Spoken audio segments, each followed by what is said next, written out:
Assalamualaikum warahmatullahi wabarakatuh. Pada pertemuan kali ini, kita akan membahas tentang pembelahan sel.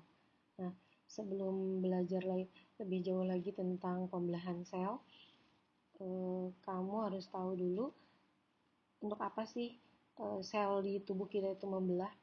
Salah satu yang paling gampang diamati adalah persamaan ciri yang kalian miliki dengan salah satu atau kedua orang tua. Misal, ada yang mirip matanya, ada yang mirip warna rambutnya, ada yang sama golongan darahnya. Nah, persamaan-persamaan tersebut itu terjadi karena adanya pewarisan sifat atau yang disebut dengan hereditas. Nah, si pewarisan sifat ini prosesnya itu terjadi karena adanya pembelahan sel pada tubuh kita.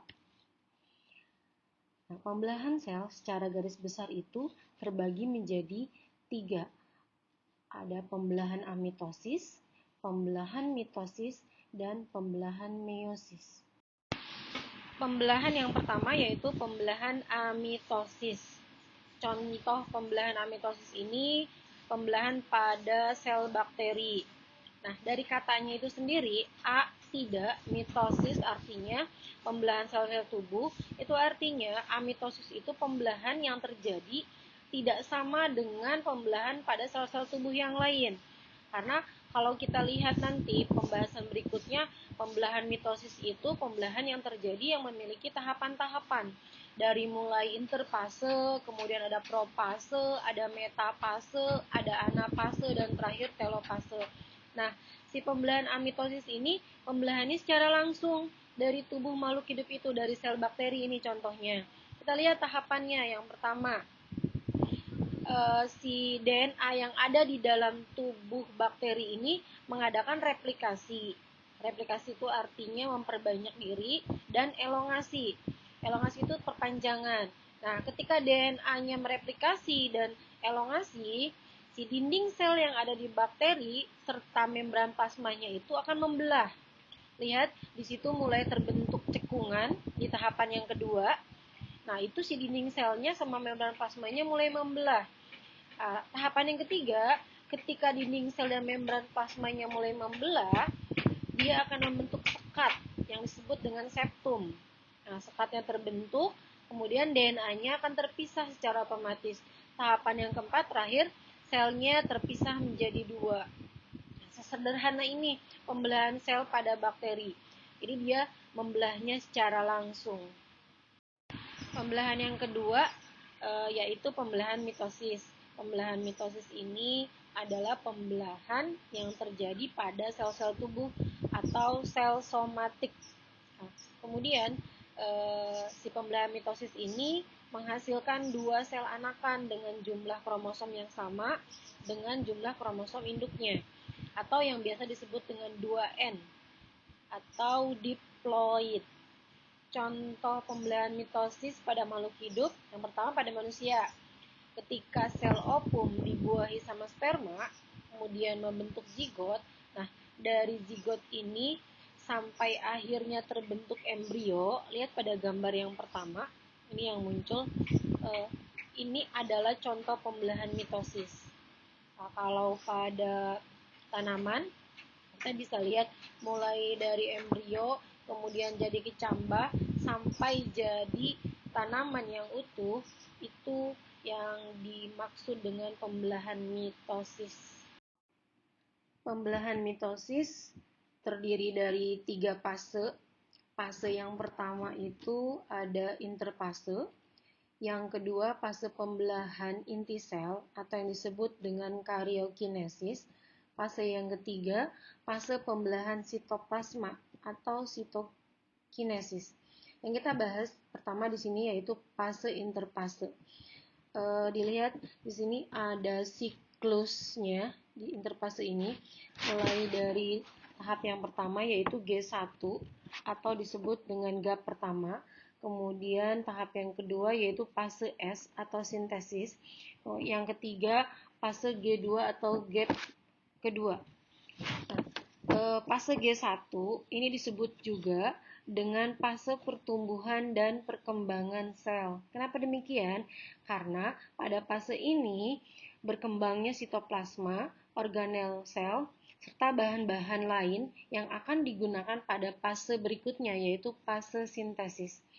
Masuk tahap yang kedua, fase sintesis, replikasi komponen sel dan DNA. Gunanya untuk apa? Materi genetik seperti DNA ini akan diturunkan kepada sel anak, sehingga nanti akan menghasilkan 2 salinan DNA. Selanjutnya masuk ke tahap yang ketiga, yaitu gap kedua atau G2. Replikasi DNA pada gap kedua ini telah selesai, sehingga terjadi peningkatan sintesis protein sebagai tahap akhir persiapan sel untuk melakukan pembelahan. Ya, setelah tahapan interfase selesai, masuk ke fase yang berikutnya, yaitu fase pembelahan inti sel atau yang disebut dengan karyokinesis. Fase ini terdiri dari 4 subfase. Ada profase, metafase, anafase, dan telofase. Selanjutnya, kita masuk ke tahap awal pembelahan sel, yaitu tahap profase. Pada awal profase, sentrosom mengalami replikasi, sehingga menghasilkan 2 sentrosom. Nah, kemudian si masing-masing sentrosom ini akan bergerak ke kutub inti sel yang letaknya berlawanan.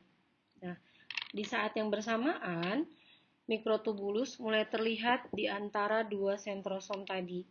Nah, si mikrotubulus ini akan membentuk seperti gulungan benang yang biasa kita sebut dengan benang-benang spindel. Di situ ada gambarnya, bisa dilihat. Nah, pada tahap ini juga benang-benang kromatin mulai mengalami penebalan yang kemudian membentuk kromosom. Di akhir tahap profase, nukleus dan membran inti sel mulai menghilang. Selain itu, sentrosom telah sampai di kutubnya masing-masing. Jadi tahap akhir dari profase ini, si sentrosomnya sudah sampai di kutubnya masing-masing yang tadi berlawanan. Pada tahap ini, kita lanjut ya ke metafase. Pada tahap ini, nukleus dan membran inti sel sudah tidak terlihat. Itu, lihat di situ sudah tidak ada nukleusnya. Masing-masing kinetokor pada sentromer dihubungkan ke satu sentrosom oleh benang-benang spindel. Nah, kemudian si pasangan kromatid bergerak ke bagian tengah inti sel atau bidang ekuator, ini yang bagian paling tengah, lihat, dan membentuk lempeng metafase. Nah, posisi kromosom yang terletak pada bagian tengah inti sel ini, lihat kromosomnya ada di tengah-tengah, membuat jumlah kromosom dapat dihitung dengan tepat dan bentuk kromosom juga dapat diamati dengan jelas. Tahap selanjutnya yaitu anafase, di mana tahap anafase ini ditandai dengan pemisahan kromatid dari bagian sentromer yang kemudian akan membentuk kromosom baru. Nah, masing-masing kromosom yang sudah terbentuk itu akan ditarik oleh benang-benang spindel menuju kutub yang berlawanan. Nah, pada tahap akhir anafase, si kromosom ini sudah hampir sampai ke kutubnya masing-masing. Selain itu, terjadilah proses sitokinesis. Apa itu sitokinesis? Sitokinesis merupakan fase pembelahan atau pemisahan sitoplasma, organel, dan membran seluler. Pembelahan ini dimulai dari pinggir sel atau membran menuju ke bagian tengah sel sehingga akan menghasilkan 2 sel yang disebut sel anak. Lihat, ada lekukan di situ, itu sudah hampir tahap akhir dari anafase. Selanjutnya, kita sudah masuk ke tahap akhir pembelahan mitosis, yaitu tahap telofase. Nah, pada tahapan ini, si kromosom telah sampai di kutubnya masing-masing. Benang-benang spindel mulai menghilang, dan membran inti sel juga mulai terbentuk di antara 2 kelompok kromosom yang terpisah. Nah, si kromosom ini semakin lama akan menipis dan berubah menjadi benang-benang kromatin kembali. Nah, tahap akhir telofase ini juga menandakan Kinesis telah selesai. Sel yang tadi itu telah membelah dan menghasilkan 2 sel anak dengan kromosom diploid atau 2N.